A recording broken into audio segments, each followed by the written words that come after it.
The night had just begun, and Karen settled into her seat behind the reception desk of St. Enoch's Hospital.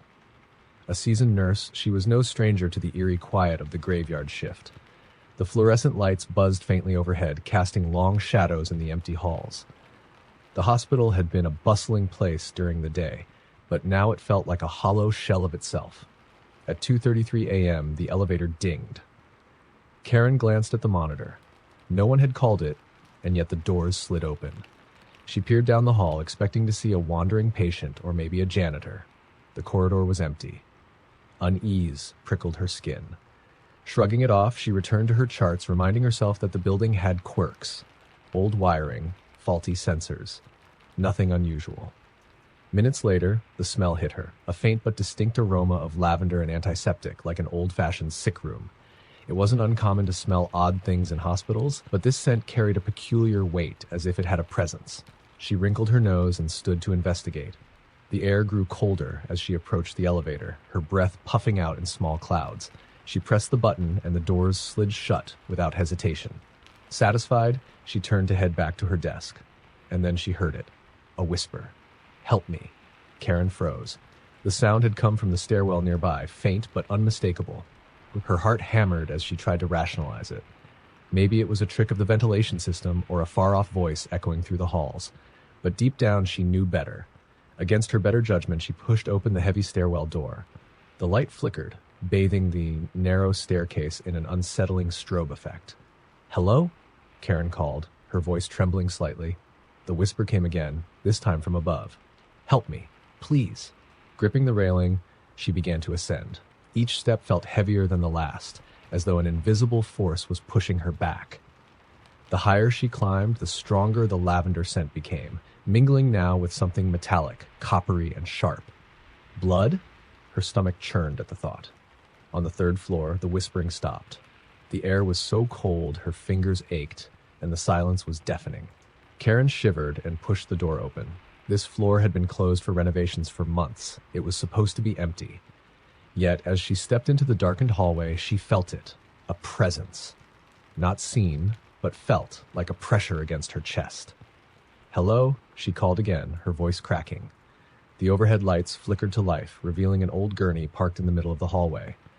On it lay a body, covered with a stained white sheet. Karen's stomach dropped. The hospital didn't store bodies here. The morgue was in the basement. She approached cautiously, the sound of her footsteps muffled on the tiled floor.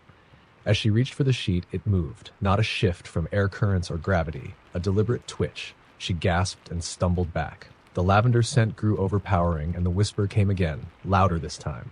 "Help me." Karen's eyes darted to the source. The body under the sheet sat up. The figure was emaciated, skin stretched tight over bones, eyes sunken and black as coal. Its head tilted unnaturally, and it raised one skeletal hand, pointing at her. "You shouldn't be here," it rasped.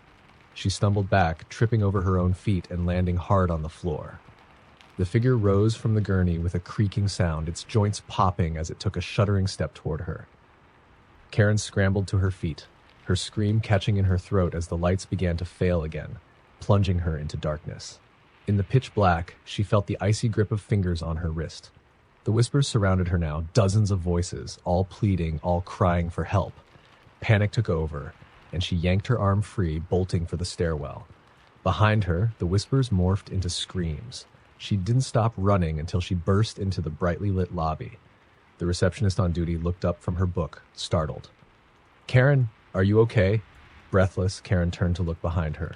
The stairwell door was shut and the screams had stopped. There's something up there," she stammered, clutching her chest. The receptionist frowned. "Up where?" Karen gestured toward the third floor, still gasping for air. "Third floor. There was a body. It moved. It spoke to me." The receptionist's face paled. "Karen, the third floor was sealed off years ago after the fire. No one's been up there since." Karen shook her head, trying to make sense of it. "I saw it. I heard it. The smell." The receptionist's expression grew solemn. "You're not the first. Every so often someone hears the whispers or smells the lavender. They say it's the patients who never made it out." Karen's blood ran cold. She glanced at her wrist, where she still felt the phantom grip. There, faint but unmistakable, were bruises in the shape of fingers. Story number 2. The graveyard shift at Red Pines Asylum was the worst post anyone could get. The stories whispered by staff were enough to send chills down even the most skeptical spines. But John, the new security guard, shrugged them off. He had spent years patrolling empty warehouses and shadowy industrial parks. What could an old, abandoned asylum throw at him? It was 1:47 a.m. when John first heard it. A soft tapping sound, rhythmic and deliberate, echoing through the central corridor. He paused, shining his flashlight into the darkness ahead. The beam of light cut through the dust-filled air, illuminating peeling wallpaper and rusted gurneys. Nothing moved. Just the wind, John muttered to himself, though the air was still. He resumed his rounds, the crunch of his boots on the worn linoleum the only sound. But the tapping followed. It seemed to trail just beyond the edge of the flashlight, never too far, never too close. John stopped again, spinning in a slow circle, his flashlight trembling slightly in his hand. "Who's there?" he called, his voice firm but tinged with unease. No response. Just the tapping. Closer now, like fingernails on metal. John gritted his teeth and followed the sound down the east wing. The corridor was unnervingly long, lined with doors leading to forgotten patient rooms. Most were bolted shut, but one, near the end, stood slightly ajar. The tapping stopped. He hesitated. Every instinct screamed at him to turn back, but his pride wouldn't let him. Slowly, he pushed the door open. The room was empty, save for a single wheelchair in the center. It faced the window, its back to him. The moonlight streaming through the broken glass made the chair's shadow stretch long and jagged across the floor. John approached cautiously, his flashlight trained on the wheelchair. The hairs on the back of his neck prickled as he reached out to spin it around. It was empty. He let out a shaky laugh, but his relief was short-lived. The temperature in the room plummeted, his breath visible in the freezing air. A voice whispered, soft but chillingly clear, "Why did you leave me?" John spun around, his flashlight darting wildly. No one was there. The door slammed shut with a deafening bang. He lunged for it, but it wouldn't budge. The whisper came again, louder this time, a woman's voice filled with despair and anger. "You promised you'd help me." John's chest tightened as the wheelchair began to creak. It moved on its own, slowly turning to face him. His flashlight flickered, and in its dying beam he saw her. A woman, her face pale and gaunt, her eyes hollow, sat in the chair. Her hospital gown was stained and tattered, and her hands gripped the armrest so tightly that her knuckles were bone white. "You left me," she hissed, her voice no longer pleading but accusing. John stumbled back, his hand fumbling for the door handle. The woman rose from the chair, her movements jerky and unnatural. She reached out, her fingers long and skeletal, her nails blackened. "I waited for you," she said, her voice echoing unnaturally in the small room. "You never came." The light from his flashlight died completely, plunging the room into darkness. John screamed as icy hands gripped his arms, pulling him back. The whispers surrounded him now. Dozens of voices layered over each other, crying, accusing, pleading. When the other guards found him the next morning, John was huddled in the corner of the room, muttering incoherently. His hair had turned completely white, and his eyes were wide with terror. He never spoke of what happened that night, but he refused to set foot in Red Pines Asylum again. Weeks later, as the new guard started his first shift, he noticed something strange on the East Wing's monitors. A lone wheelchair sitting in the middle of the hallway. It was facing the camera, as if waiting for someone. Story number 3. The Pinewood Diner was a relic of the 1950s, a beacon for truckers, late-night travelers, and the occasional drifter. Emma had worked the night shift for 2 years, and she prided herself on not being easily rattled. The diner's neon sign buzzed faintly, casting an eerie glow over the empty parking lot. It was 3 a.m., the hour when silence seemed to stretch endlessly. The bell above the door jingled, startling Emma. She hadn't heard a car pull up, but a man stepped inside. He wore a long, dark coat, his face obscured by the shadow of his hat. Something about him felt wrong. He didn't meet her eyes as he slid into a booth in the far corner. "Coffee?" Emma called out, trying to steady her voice. The man nodded once, his movements stiff. She poured a cup and brought it to his table. As she set it down, she caught a glimpse of his hands, pale, almost translucent, with long, thin fingers. She suppressed a shiver. "Anything else?" she asked. The man didn't answer. Instead, he turned his head slightly, and Emma saw his face, or what should have been his face. His skin was stretched too tight, his features unnaturally smooth like a mannequin. His eyes, sunken and glassy, locked onto hers. Emma backed away, muttering something about being at the counter if he needed her. She returned to her station, her heart pounding. The man never touched his coffee, just sat motionless, staring out the window at the empty road. Time dragged. Every time Emma glanced at the booth, the man was still there, unnervingly still. Then, at exactly 3:33 a.m., he stood abruptly, the sudden motion making Emma jump. Without a word, he walked out, leaving the coffee untouched. She breathed a sigh of relief, but the relief was short-lived. As she approached the booth to clear the cup, she noticed something carved into the table.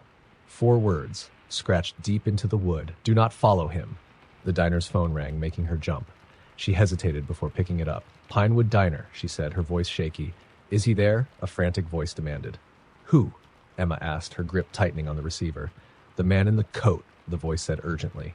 "Did he come inside?" Emma's throat went dry. He just left." "Listen to me carefully," the voice said. "Lock the doors. Do not go outside. Do not." The line went dead. Emma's hand trembled as she hung up. She turned toward the front windows and froze. The man was standing in the parking lot, staring at the diner. He wasn't alone now. Behind him, shadowy figures emerged, dozens of them, their movements unnatural and jerky. They surrounded the diner, their faces blank, their heads tilting in unison. Emma backed away from the window. The bell above the door jingled again, but this time, no one entered. The air inside the diner grew colder, frost forming on the windows despite the summer heat. The shadows pressed closer, their eyeless faces peering in. The lights flickered. The neon sign outside buzzed louder, then went out entirely, plunging the diner into darkness. Emma scrambled for the emergency flashlight beneath the counter.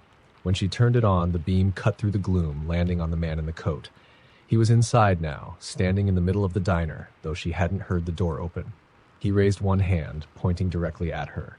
The carved words on the booth table echoed in her mind. "Do not follow him." The flashlight flickered, and when it steadied, he was gone. The figures outside vanished too, leaving the parking lot empty, and the night eerily still. Emma didn't stay to find out what would happen next. She grabbed her keys, bolted for her car, and never returned to the Pinewood Diner again. Weeks later, the diner was shut down after several employees and late-night customers disappeared without a trace. And no one ever saw the man in the coat again. At least, no one who lived to tell about it. Story number 4. The town morgue was the last place anyone wanted to be after midnight, but for Caleb, it was just another night on the job. As a mortuary assistant, he was used to the stillness, the hum of the refrigeration units, and the occasional creak of the building settling. Death didn't scare him anymore. At least, that's what he told himself. It was 2:15 a.m. when the call came in. A body was being delivered, the victim of a fatal car accident. The coroner had requested Caleb to prepare it for examination. The delivery team wheeled the body bag in, and Caleb signed the paperwork without much thought. After they left, Caleb unzipped the bag. Inside was a young woman, her face eerily serene despite the trauma evident on her body. Her pale skin seemed to glow under the harsh fluorescent lights. Caleb noted her wristwatch, cracked but still ticking, stuck at 1:44 a.m., the time of the accident. As he began his work, a strange feeling crept over him, a sensation of being watched. He glanced around the room, but it was empty. Shaking his head, he attributed it to fatigue. He returned to the body, but his hands faltered when he noticed something unusual. The woman's eyes were open. Caleb recoiled, his heart hammering. He was certain her eyes had been closed when he unzipped the bag. Trembling, he reached out to close them again. Just as his fingers brushed her eyelids, the lights flickered. The hum of the refrigeration units grew louder, almost deafening. The room seemed to tilt slightly, and a sharp chill swept over him. Caleb's breath came out in visible puffs. Then he heard it, a faint whisper. "Help me." He froze, his eyes darting to the woman's face. Her lips hadn't moved, but the whisper came again, louder this time. "Help me." Caleb stumbled back, knocking over a tray of instruments. The clattering echoed in the rooms, but the whispering didn't stop. It grew, layered voices now, overlapping in a haunting chorus. They came from everywhere and nowhere at once. The woman's head turned. Caleb gasped, his back pressing against the cold steel counter, her glassy eyes locked onto his, her mouth opening unnaturally wide. A low, guttural sound poured out, a mix of a scream and a growl. Her arm twitched, then moved, her fingers curling as if reaching for him. He bolted for the door, but it slammed shut before he could reach it. The lights flickered again, plunging the room into darkness. The whispers turned to screams, disembodied voices crying out in anguish. Caleb fumbled for his flashlight, his hands shaking so badly he almost dropped it. When he managed to turn it on, the beam landed on the gurney. The woman was gone. His heart raced as he swept the flashlight around the room, the shadows playing tricks on his eyes. A sharp clang made him spin around. The steel drawers where the bodies were stored rattled violently, one by one, as if something inside was trying to escape. Then, all at once, they stopped. Silence, oppressive and suffocating. The whispers returned, now coming from behind him. Caleb turned slowly, the flashlight beam trembling as it landed on the woman. She stood just inches away, her face inches from his, her head tilted, her dead eyes unblinking, and her mouth split into an unnatural grin. "Why won't you help us?" she rasped, her voice echoing with a chorus of others. Her hand shot out, gripping his wrist with inhuman strength. Caleb screamed as icy pain shot through his arm. And then, darkness. When Caleb awoke, it was morning. The lights were back on, and the morgue was silent. The woman's body was back on the gurney, exactly as he had left it. Her eyes were closed, her hands folded peacefully across her chest, but Caleb's wrist bore the imprint of her fingers, a bruise that never faded. He quit his job that day, but the whispers never left him. At night, in the stillness of his bedroom, he could still hear them. "Help us!" Story number 5. The storm raged outside, wind howling and rain lashing against the windows of Hillside Regional Hospital. Beth, the lone nurse on duty for the graveyard shift, sipped her lukewarm coffee and stared at the flickering monitors at the nurse's station. Most of the patients were asleep, their vitals stable. It was shaping up to be another uneventful night. At 2:22 a.m., the power flickered, plunging the ward into darkness for a few seconds before the backup generator kicked in. The lights buzzed back to life, dimmer than before, casting long, unnatural shadows across the walls. Beth sighed. She hated how the generator made everything feel off. She was about to settle back to her chair when the call button for room 309 lit up. She frowned.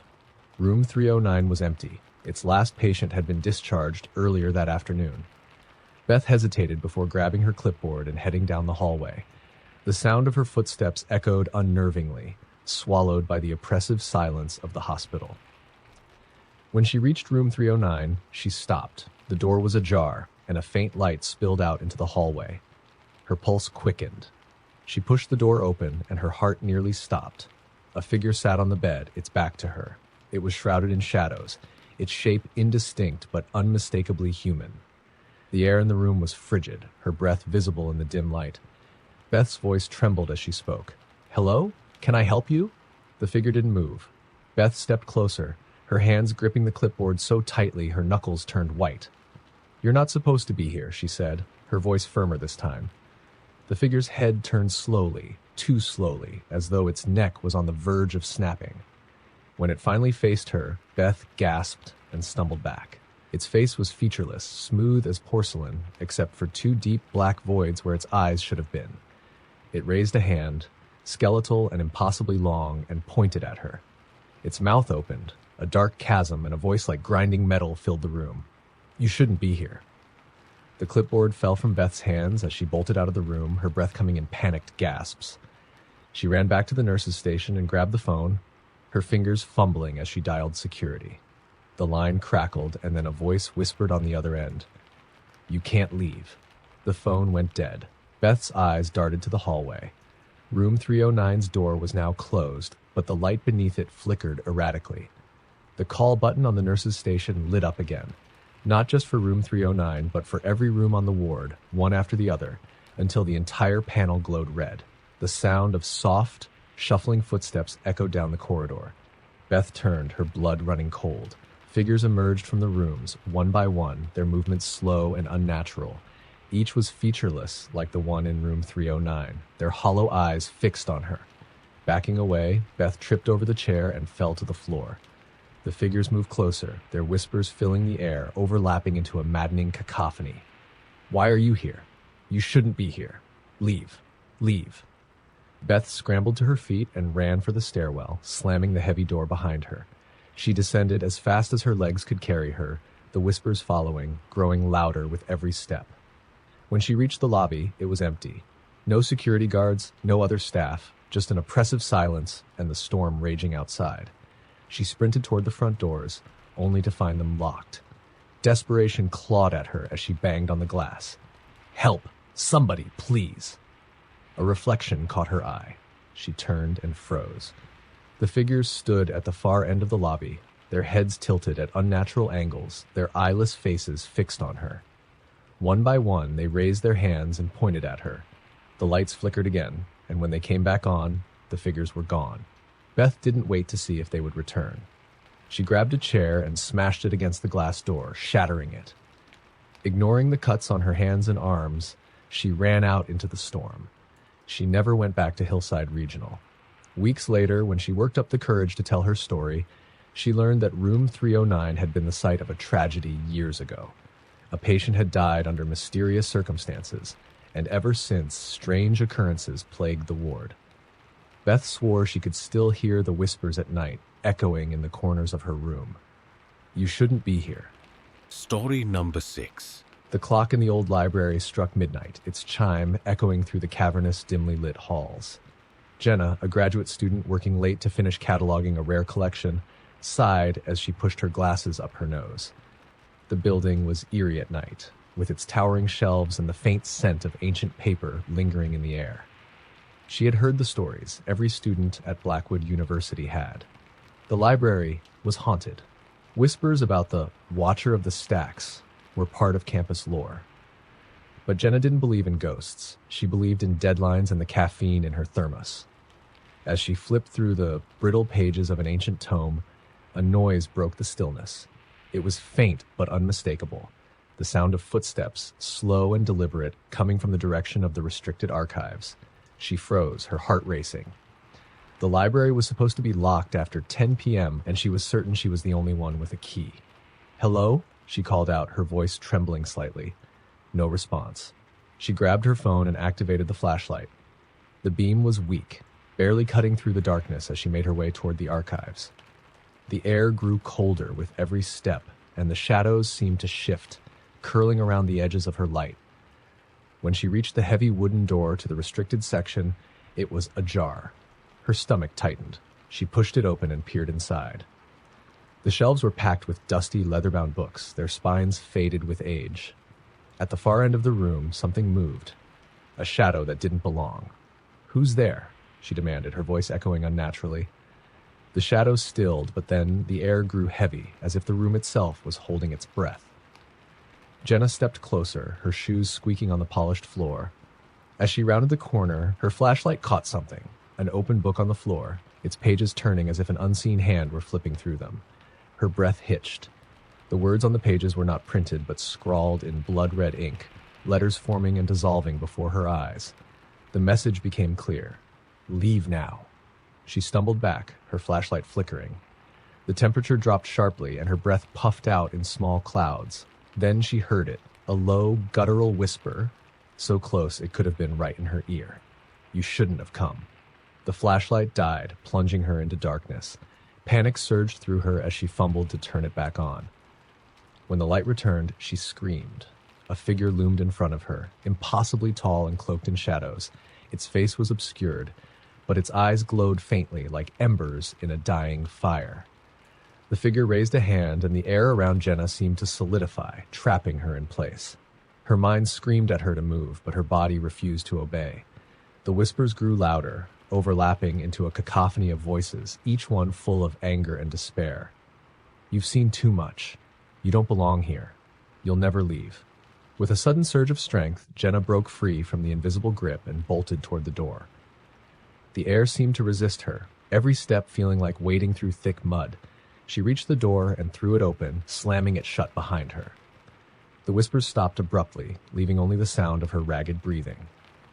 She didn't stop running until she was out of the library and into the cool night air. Only then did she dare to look back. The library stood silent, its windows dark, but she swore she saw a faint figure in the upper window, watching her. Jenna reported the incident to campus security the next morning, but they found nothing unusual. No open books, no strange messages, and no sign of anyone else having been in the building. She never returned to the library at night, but sometimes, even in the bright light of day, she felt the weight of unseen eyes following her as she walked through campus. Story number 7. It was Ethan's first night as a security guard at the sprawling Black Ridge Mall, a once thriving shopping center now eerily quiet after dark. Most of the stores were boarded up, their neon signs long extinguished, leaving only a handful still operating during the day. At night, the place felt like a ghost town, its endless corridors swallowed by darkness. Armed with a flashlight and a walkie-talkie, Ethan began his rounds. His supervisor had warned him, "Don't let the stories get to you. Just stick to the main halls, and you'll be fine." Ethan hadn't asked for clarification. Ghost stories weren't new to him, and he wasn't the type to scare easily. By midnight, Ethan had settled into a rhythm. The only sounds were his footsteps and the occasional hum of a flickering fluorescent light. He walked past a closed toy store, its windows dusty and displays long forgotten. As he passed, he thought he heard something. Soft laughter, high-pitched and childlike. He froze, shining his flashlight into the store. The beam cut through the gloom, illuminating rows of lifeless dolls, their glassy eyes staring back at him. Nothing moved. Shaking his head, he muttered, "Get a grip," and kept walking. A crackle came over his walkie-talkie. Static, followed by a faint voice. "Help me." Ethan's stomach dropped. He lifted the device. "Who's there? This is Ethan. Do you need assistance?" The static continued, then silence. He tried again. "If this is a prank, it's not funny. Identify yourself." No response. He decided to check the security cameras in the control room. As he made his way there, the lights above him flickered, plunging the hallway into momentary darkness. When they came back on, he caught movement at the edge of his vision. He spun around, but the corridor was empty. By the time he reached the control room, his nerves were on edge. He locked the door behind him and sat in front of the monitors. Most of the feeds showed empty halls, but one caught his attention. A camera pointed at the food court. A figure stood at the far end, near the shuttered pizza stand. It was a child. A little girl in a tattered white dress, her long hair obscuring her face. She wasn't supposed to be there. Ethan grabbed the walkie-talkie. "Hello? Who's with the child in the food court?" "This is security. Respond immediately." No answer. He switched back to the monitor. The girl was closer now, standing in the middle of the food court, staring directly at the camera. Her head tilted slowly, unnaturally, and her mouth moved, though no sound came through the feed. Ethan bolted from the control room, racing toward the food court. The mall's silence was oppressive, broken only by the sound of his pounding footsteps. When he arrived, the space was empty, the air strangely cold. "Hello?" he called, his voice echoing. "Little girl? Are you here?" A faint giggle drifted from behind him. He spun around, his flashlight trembling in his hand. The beam landed on a single red balloon floating in the middle of the court. It hadn't been there before. The giggle came again, louder this time, followed by the sound of running footsteps. He turned toward the noise, but no one was there. The balloon drifted toward him, moving against the still air. And then he heard it. A voice, soft and childlike, but wrong in a way he couldn't quite place. "Play with me." The flashlight flickered. In the brief moments of darkness, he saw her. The girl was standing inches from him now, her face pale and her eyes empty. Dark, hollow voids stared back at him, and her smile stretched impossibly wide. Ethan stumbled backward, tripping over a chair. The girl stepped closer, her head twitching unnaturally. "Why won't you play with me?" she asked, her voice distorting into something guttural and inhuman. He scrambled to his feet and ran, not stopping until he burst out of the mall's main entrance and into the cold night air. He didn't care about his job. He just wanted to get away. The next morning, Ethan returned to hand in his resignation. His supervisor seemed unfazed as he listened to Ethan's frantic account. When he finished, the supervisor sighed. "You're not the first to see her," he said, sliding a dusty folder across the desk. Inside were grainy photos and handwritten reports from other guards over the years, all describing the same thing. A little girl in a white dress, always appearing after midnight. "She's been here since the mall opened," the supervisor added quietly. "We don't know who she is or what she wants, but she always finds someone new." Ethan didn't stick around to find out more. He left the mall and never returned. But sometimes, late at night, he'd hear faint giggles in his dreams and wake up to find a red balloon tied to his bedroom door. Story number 8. Sam had been driving the same stretch of lonely highway for years, as part of his night shift courier job. The route through the desolate Pine Hollow forest always gave him an uneasy feeling, especially on foggy nights like this one. The fog rolled in thick and heavy, curling around his truck like ghostly fingers, his high beams barely penetrating the dense white wall. The road twisted sharply, and as he rounded a bend, Sam's headlights illuminated a figure standing at the edge of the forest. A woman in a tattered dress, her hair hanging in wet strands over her face, stood motionless. Sam slammed on the brakes, his truck screeching to a halt. He rolled down the window slightly. "Are you okay, ma'am? Do you need help?" he called out. The woman didn't move. She simply stood there, her head tilted down, her arms hanging limply at her sides. Sam's skin prickled with unease. He leaned forward to get a better look, but the fog seemed to thicken around her, obscuring her features. Then she raised her head. Her eyes, wide and glistening, locked onto his. They were unnaturally large and black as the void. A chill ran down his spine as she opened her mouth, revealing rows of jagged teeth, and let out a piercing, inhuman wail. Sam slammed his window shut and hit the gas. His truck roared to life, tires skidding as he sped down the winding road. In his rearview mirror, he could still see her standing in the same spot, her head tilted, watching him. He kept driving, his hands gripping the wheel tightly. His heart pounded as the forest seemed to close in around him, the fog twisting into strange, shifting shapes. A faint sound reached his ears, growing louder, a rhythmic thumping like someone running. He glanced in his side mirror and his stomach dropped. The woman was chasing his truck, her movements unnaturally fast and jerky. Her arms flailed as she ran, her feet barely touching the ground. "Impossible," Sam muttered, his voice shaking. He floored the accelerator, his truck lurching forward, but the thumping sound only grew louder. He dared another glance in the mirror. She was closer now, her face twisted into a grotesque grin, her teeth glinting in the dim light. Suddenly, she vanished. Sam's relief was short-lived. The truck's interior lights flickered, and the radio crackled to life. A static-filled voice, whispering words he couldn't understand. His breath quickened, and he tightened his grip on the wheel. Then, from the passenger seat, he heard a faint giggle. He didn't want to look, but his eyes were drawn to the reflection in the rearview mirror. She was there, sitting in the passenger seat, her head tilted unnaturally, her black eyes staring directly at him. "Why didn't you stop?" she hissed, her voice distorted and echoing. Sam screamed, swerving the truck violently. The wheels skidded, and the vehicle careened off the road, crashing into a ditch. The impact knocked him unconscious. When he woke, the sun was rising, the fog dissipating with the light. His truck was battered but intact, resting against a tree. There was no sign of the woman. Shaking, he crawled out and staggered to the road. A passing car pulled over, the driver rushing to help. As Sam tried to explain what had happened, he caught a glimpse of something in the distance. On the edge of the forest, the woman stood, her head tilted, her black eyes watching him. He never drove that road again, but late at night, when the fog rolled in, he swore he could hear her laughter, faint and mocking, echoing through the trees. Story number 9. The old hospital on the outskirts of town had been abandoned for decades. The locals avoided it, claiming it was cursed. But for Alex, it was just another urban exploration challenge.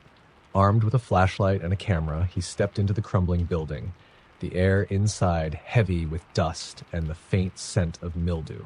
The entrance hall was vast and eerily silent, save for the occasional creak of the rotting floorboards beneath his boots. Faded posters and broken equipment lay scattered, remnants of a time when this place had been alive with activity. Alex's flashlight beam swept across graffiti-covered walls and shattered windows, his camera clicking intermittently as he documented the decay. He moved deeper into the hospital, following a map he'd found online. The morgue, a hotspot for ghost hunters, was his ultimate destination. The corridor leading there was unsettlingly narrow, and the further he went, the colder it became. His breath puffed in visible clouds, though the summer night outside had been warm. A loud clang echoed from somewhere ahead. Alex froze, his heart pounding. "Probably just a rat," he muttered, more to convince himself than anything else. He tightened his grip on the flashlight and kept walking, his footsteps louder than he would have liked in the oppressive silence. As he reached the double doors of the morgue, he felt a strange pressure in the air, like the building was holding its breath. He pushed the doors open, the hinges groaning loudly, and stepped inside. The room was exactly as he'd imagined. Steel autopsy tables covered in rust, rows of refrigerated lockers, and shattered fluorescent lights hanging precariously from the ceiling. He raised his camera to take a photo, but his finger froze on the shutter button. Something was off. The room felt wrong. The shadows cast by his flashlight seemed to move, shifting and writhing in unnatural ways. He shook his head, dismissing it as a trick of the light, and began snapping photos. Then he heard it. A faint, rhythmic tapping coming from one of the lockers. Tap! Tap! Tap! Alex's mouth went dry. He swung the flashlight toward the sound, illuminating the row of metal doors. The tapping continued, steady and deliberate. Gathering his courage, he approached the lockers, his breath shallow. "Hello?" he called, his voice cracking. The tapping stopped. He reached out and gripped the handle of the locker where the sound had originated. It was icy to the touch. With a deep breath, he pulled the door open. It was empty. Relief washed over him, but it was short-lived. Behind him, the morgue doors slammed shut with a deafening bang. He whipped around, the flashlight beam darting wildly across the room. "Who's there?" he shouted, his voice echoing. A low, guttural growl answered him, coming from the shadows in the far corner. His flashlight flickered, and for a brief moment, he saw it. A figure crouched on the floor, its limbs impossibly long, its face hidden by a tangle of dark, matted hair. The light blinked out completely, plunging the room into darkness. Alex fumbled with the flashlight, smacking it against his palm. When it flickered back to life, the figure was standing inches away from him. Its face was pale and stretched, its eyes hollow voids. A twisted grin revealed rows of jagged, blood-stained teeth. It reached out a clawed hand, and Alex screamed, stumbling backward into one of the autopsy tables. The flashlight fell from his grasp and rolled across the floor, casting erratic beams of light. In the chaos, Alex scrambled to his feet and bolted for the door. He yanked it open, not daring to look back, and sprinted down the corridor. The tapping followed him, faster now, echoing off the walls like a sinister heartbeat. He didn't stop running until he burst out into the open air, collapsing onto the overgrown lawn outside. The night was eerily silent, the hospital looming behind him like a dark sentinel. When he checked his camera later, he found dozens of photos he hadn't taken. They were all of him, standing in the morgue, his back turned with the shadowy figure grinning just behind him in every shot.